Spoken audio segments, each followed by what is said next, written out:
안녕하세요. 방배동 다울동물병원 백남수 의사입니다. 마포구 연미동 굿모닝 동물병원 백결입니다. 서대문 도리틀동물병원 정인수입니다. 오늘은 그러면은 저번에 이제 변비에 대해서 말씀드렸으니까 오늘은 설사에 대해서 한번 얘기를 해볼게요. 아까 하고 왔는데 제가 지금 최근에 한 3개월 정도 만성적인 설사를 하고 있습니다. 아유, 저 설사 취미생활이에요. 근데 저는 일단은 병원에 안 가고 있는 이유는 사실은 완전 설사가 뭐 그렇게 횟수가 많거나 또는 이제 정도가 심하거나 뭐 그런 거 아니기 때문에 그냥 물음변, 하루에 한 번 정도 이제 보는 물음변이기 때문에 사실 심각하게 보지 않고 또 이제 복통이 동반되지 않는 그런 거기 때문에 일단 뭐 병원에 가지 않고 있는데, 사실은 이게 이 강아지들한테도 어느 정도 좀 일맥상통하는 부분이 있긴 있죠. 설사를 봤을 때 우리가 설사라고 하면 보통 뭘 설사라고 하죠? 물동. 그렇죠. 물동. 일반이 얘기하는 물동. 저희가 이제 좀 무겁게 생각을 하는 설사는 쫙 나오는, 물 뿜어져 나오는 처럼 막 이렇게 퍼지는 진짜 뿜어져 나오는 그런 그게 진짜로 그런 것들을 좀 무겁게 생각을 하고, 보호자분들이 얘기하시는 설사라고 했을 때는 대개는 사실은 이제 물음변, 물음변 혹은 점액변 정도 경우들이 많은 것 같아요. 그 정도 아까 말씀드린 뭐 이렇게 소프트 아이스크림 것처럼 소프트 아이스크림 정도. 약간 뭐 설사하는 원인은 사실은 뭐 굉장히 많을 수가 있는데 엄청 많아요. 이거 회사도 엄청 많죠. 근데 가장 흔한 거는 사실은 뭐 시기적인 원인 때문인 것 같아요. 그죠? 네. 먹는 것 때문에. 시기랑 심리. 얘네들도 맞아. 저기 과민성 대장염 맞아. 과민성 대장염 있죠. 사람처럼.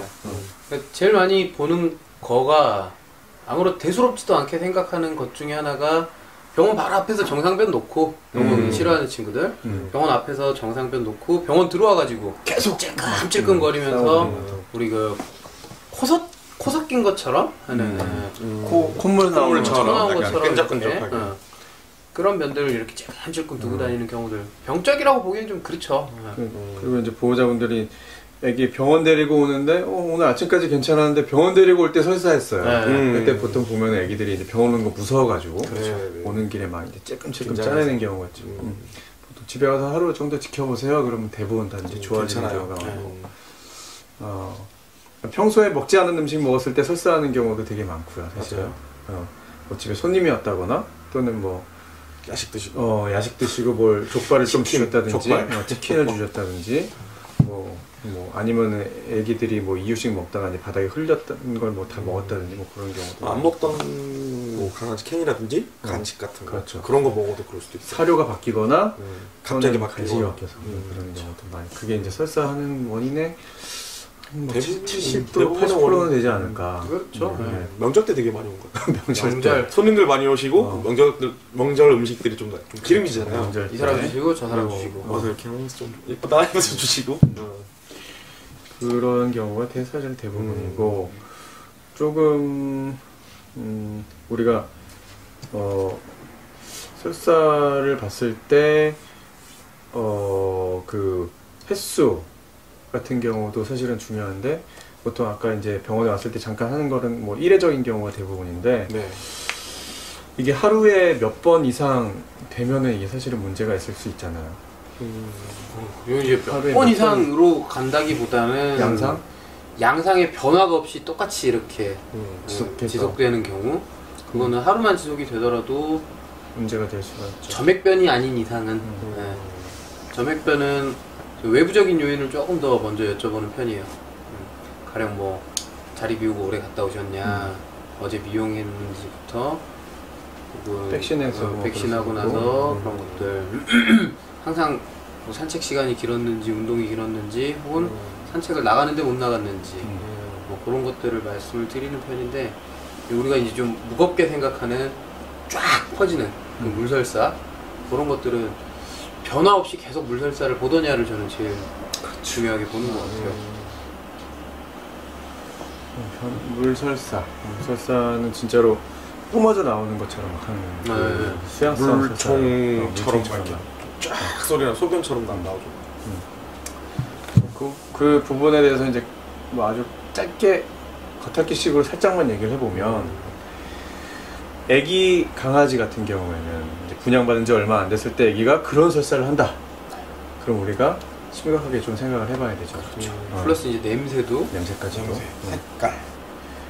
그게 이제 흔히 우리가 이제 얘기하는 장염, 전염성 장염, 파보장염이나 코로나 장염 있을 때 그런 설사들이 이제 나타날 수가 있는 것이고, 그래서 반드시 이제 전염병 검사를 해봐야 되는 거고. 네. 고양이 같은 경우에도 그렇죠. 고양이도 전염병 때문에 설사를 할 수도 있고요.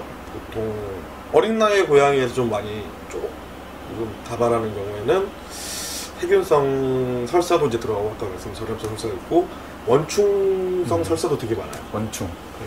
원충이 뭔지 간단하게만 얘기해 주세요. 약간 기생충이라고 보시면 되는데, 기생충은 이제 눈에 보이는 벌레지만 원충은 눈에 보이지 않는 아주 세균보다는 조금 더 큰 그런 벌레라고 보시면 돼요. 좀 설명드리기 좀 애매하긴 한데, 사람에서는 여성분들 질염에서 발견되기도 하는 그런 종류의 근데 서로 교차 감염되거나 그러진 않고요. 그런 거라고 보시면 설사 양상 좀 특징적이지 않나요? 네. 얘기 좀 해줘요. 얘야?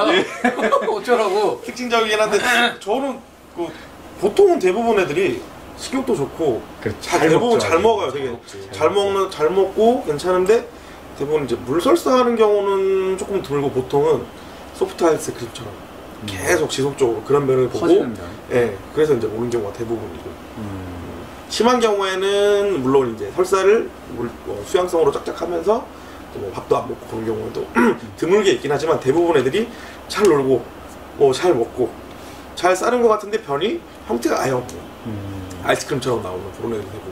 그거랑 플러스 이게 그랬다가 약 먹으면 좀 좋아지는 듯 했다가 또 그렇고 또 그러고. 네네네. 좀 치료가 좀 난치인 경우도 많고, 치료를 하면서 시간이 지나면서 성묘가 되면서 이제 면역력이 생기면서 없어지는 경우도 많은데, 실제로는 안에 내재되어 있는 경우가 많아서 잠복. 네.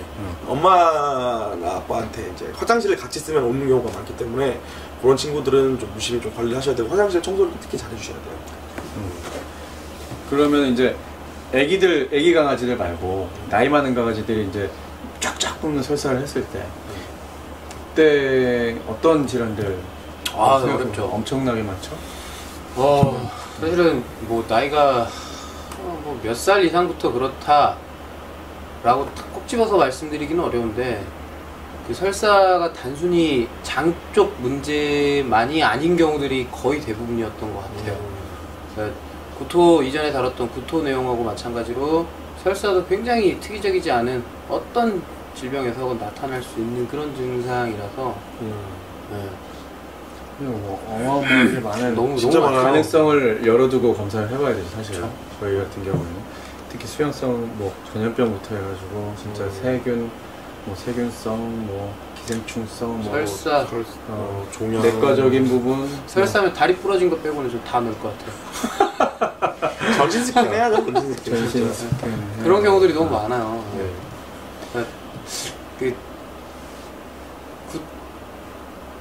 먹는 거 자체가 어찌됐건 이 녀석들은 유지가 되는 친구들이기 때문에 동일한 음식들로 설사를 절대 좀 사람처럼 가벼이 생각을 하실 거는 아니다라는 거를 말씀을 드려야죠. 개들도 그렇지만 고양이들 같은 경우에는 갑작스럽게 사료를 바꾸거나 갑작스럽게 새로운 간식 같은 걸 주시는 경우에는 이유 없이 구토나 설사를 하는 경우가 되게 거의 그런 경우. 맞아요. 그래서 좀 조심스럽게 주셔야 되고, 그 친구한테 또 안 맞는 걸 수도 있기 때문에 한 번 그랬다면 두 번째는 좀 안 주시는 게 네, 아니, 가능하시네요. 강아지들도 그렇네요. 그렇죠. 그런 애들도 되게 리스가 덜어 있는데, 기본 뭘 먹었을 때 베이스 재료가 바뀌었을 때 사료에서 근데 고양이들이 조금 더 저는 예민하고 좀 심한 것 같아요. 그러니까 저도 이제 보호자분들한테 항상 이 소화에 관련해 가지고 말씀드리는 거는, 간식을 먹이실 때 한 가지 종류씩만 먹이시라. 그렇죠. 맞아요. 보통은 막 이것저것. 백화점식으로 이것저것 막 사가셔가지고 오늘은 요거 먹이고 내일은 이거 먹이고 막 하루에 막 3-4가지를 한꺼번에 먹이시고 그러는데, 그러면은 뭐가 문제인지 잘 그렇죠. 모르니까. 네. 일단 저는 다 끊으라 그래요. 그렇죠. 다 다 끊은 다음에 먹이는 거죠. 한 가지씩, 하루에 한 가지씩 먹이시고, 네네네. 반응을 구토나 살피고. 설사 없으면 그건 오케이. 그러니까. 그렇게 이제 확인하시면 되는 부분이고. 네네네. 저거 보니까 생각나네요. 우유, 치즈, 요구르트, 그 유제품 먹고도 설사하는 경우들이. 그거는 뭐 사람도 이제 그 소화효소 중에 한 가지이기 때문에 그렇죠. 그런 것 때문에 체질적으로 그걸 소화를 못 시키는 유당을 분해를 못하는 그런 강아지나 고양이들 사람하고 비슷하게 생각하시면 돼요. 있고 모두가 그런 건 아니고 네. 그런 애들이 있다는 거. 그 정도는 증상이 있다면 그 전에 먹었던 게 뭔지 좀 되짚어 보시는 게 제일 좋고. 설사는 네, 설사 같은 경우는 저는 뭐 사진 찍어 갖고 오시는 건 도움이 돼도 거의 이제 병원 채취를 하려고 하더라도 이렇게 바로 직장에서 채취를 하는 경우들이 많기 때문에 그렇죠. 뭐 그러니까 안 챙겨주셔도 돼요. 저는 싫어요. 사진이나 동영상만 찍어 오셔도 사실 그 정도면 좋을 것 같습니다. 되고 부득이하게 정말 뭐 고양이 같은 경우는 저는 뭐 얘가 이제 뭐 컨디션이 아니라 좀 너무 예민해서 못 데려오시는 그런 어쩔 수 없는 상황에서는 가져와 보시라고 말씀드리는 경우는 있는데 물론 가지고 좀 뭐 도움은 되죠. 그러니까 양상을 저희가 체크를 하고 그걸 통해서 검사를 해야 되는 거기 때문에 어찌됐건 신선한 시료가 가장 중요하죠. 분변 채취는 병원 내에서 얼마든지 가능하기 때문에 그렇게 막 뿜어져 나온 설사나 구토는 뭐 일부러 토를 시킬 수도 없는 일을 가져오시면 좋긴 하지만 그렇죠. 변은 뭐 가능하니까 그런 경우 많이 있죠. 그래도 그렇잖아요. 또 이렇게 구토는 그래도 괜찮아요. 보통 이렇게 하시면은 패드로 싸가지고 봉투 꽉 묶어갖고 오시는데 그 봉투 풀 때 되게 긴장돼요. 냄새. 아 어떤 냄새일까? 이걸 그리고 맡았을 때 우리가 이제 막 표현을 못하니까. 그러니까 면봉 이렇게 해가지고 냄새 맡는 걸로도 저는 충분한데 이렇게 보시라고요? 꼭 이렇게 이거 썼다고 지금 하시는데 참 사진도 좋은데 그런 경우. 그러니까 분변은 이제 뭐 설사 같은 경우에 꼼꼼하신 분들은 몇 시에 몇 번 했다 뭐 이것도까지 체크해가지고 오시는 분들이 있긴 있는데 뭐 중요하죠. 횟수 같은 경우도 사실은 중요한 부분이니까 그런 정도 뭐 동영상으로 찍어가지고 오시면은 도움된다는 정도. 네. 그 정도인 것 같고 이제 먹었을 때 뭘 먹었는지 체크해가지고 오시는 거. 그런 정도가 될 수 있겠네요. 갑자기 뭐 사료를 바꿨다든지. 뭐 아까 말씀드린 대로 시기적인 문제 때문에 설사하는 경우가 대부분이니까 또 뭘 훔쳐먹었나 봐요. 그런 걸 좀 보셔야 쓰레기통도 변이 좀 물러졌을 때 집에서 패드 위에다 변 놓으면은 패드 이렇게 뭉쳐가지고 한번 비벼보세요 변을. 그럼 뭐 그 안에 거기 안에서 뭐 특이한 것들 들어가지고 있는 경우들이 덜어 있어요. 그렇죠. 그다음에 기생충 참. 그러니까. 기생충 예방 꼭 잘 하셔야 돼요. 그렇죠. 의외로 기생충이 나오는 경우도 있어요. 많죠. 네네네네. 저 기생충 예방을 산책하는 친구들 떠나서 집에 있는 애들도 해주셔야지. 그러니까 맞아요. 요즘에는 이제 사실은 옛날보다 산책하는 강아지들이 훨씬 많이 늘어나기 때문에 더 기생충이나 전염병에 대해서 노출될 확률이 높잖아요. 그것도 예방을 더 많이 잘 철저하게 해주실 필요가 있죠. 기생충약. 기생충 공부 많이 하셨잖아요. 기생충 공부를 한 게 아니라 기생충실에서 열심히 노동을 그렇죠. 일을 학부생 때 기생충실에 있어가지고 많이 봤는데 기생충은 사실은 이 뭐 인위 쪽에서 사람 쪽에서는 거의 이제 사장된 학문이고 구충제로 다 해결이 되니까 약들이 너무 좋아. 약들이 너무 좋아가지고 강아지들 같은 경우에는 자기들이 이렇게 챙겨 먹거나 위생관념이 없기 때문에 사실은 그만큼 우리가 철저히 좀 관리해줘야 되는데 신경 써주셔야 돼요. 보통 몇 번 정도 먹이시라고 추천하시나요? 저는 뭐 사상충 약을 구제를 꾸준히 하시는 분 그리고 그와 동시에 이제 꾸준히 하시는 분에서 좀 카테고리를 나누죠. 거기서 풀숲이라든지 하는 산책을 좀 자주 하시는 분들 같은 경우는 2-3개월에 한 번 정도 하시는 게 좋고 그렇지 않고 뭐 아스팔트 동네 아파트 단지 그렇게 도로 위에서 산책을 좀 한다 하는 경우들은 뭐 5개월에서 1년에 2번 정도 이제 사상충을 안 하시는 분들 하셔야 돼요. 그분들은 기생충 약보다도 사상충을 먼저 하시는 게 대부분의 내과 기생충들이 장내 기생충들도 구제가 됩니다라고 말씀을 드리고 가장 흔한 회충, 구충, 회충 그런 것들은 일단 되니까 사상충약으로 다 되니까 그 고양이들 같은 경우에는 뭐 제형에 따라 다르긴 한데 보통 고양이들은 이제 먹는 기생충 약들을 그렇게 많이 사용하진 않는데 바르는 걸 하실 수도 있고 바르는 걸 하신다면 보통 이제 한 달에 한 번 정도 보내드리고요. 그 먹는 제형 같은 경우에는 이제 사상충을 잘 하신다는 전제하에 3개월에 한 번 정도. 3개월에 한 번. 그러니까 저는 조금 이제 말씀드리는 게 고양이들은 사실은 이 약을 입으로 투약하는 것 자체에 대한 거부감이 힘들죠. 보호자분들 상당하시잖아요. 네. 그리고 병원에 와서 저희 보고 먹여주세요 할 때 저희도 이제 약간 혼양이 같은 경우에는 손을 댈 수가 차라리 좀 혼양이가 편해요. 그래요? 하악질하니까. 할 때 네. 어차피 저는 손 안 써요. 투약기로 그 뭐야 모나미 볼펜 뚜껑 참 좋아요. 모나미 볼펜 그 몸통에다가 약 꽂아가지고 확 찔러 넣으면 되니까. 물론 가끔 그걸 손으로 쳐내는 친구들도 있죠. 그래서 저는 뭐 제 주관적인 생각은 사실은 고양이들은 거의 제한된 공간에서 제한된 사료만 먹고 각 그 비교적 위생적인 환경에서 크기 때문에 사실은 구충제에 대한 그 저기 중요성에 대해서 사실 강아지만큼 강조를 하지 않는 편인데 어때요? 그래도 되나요?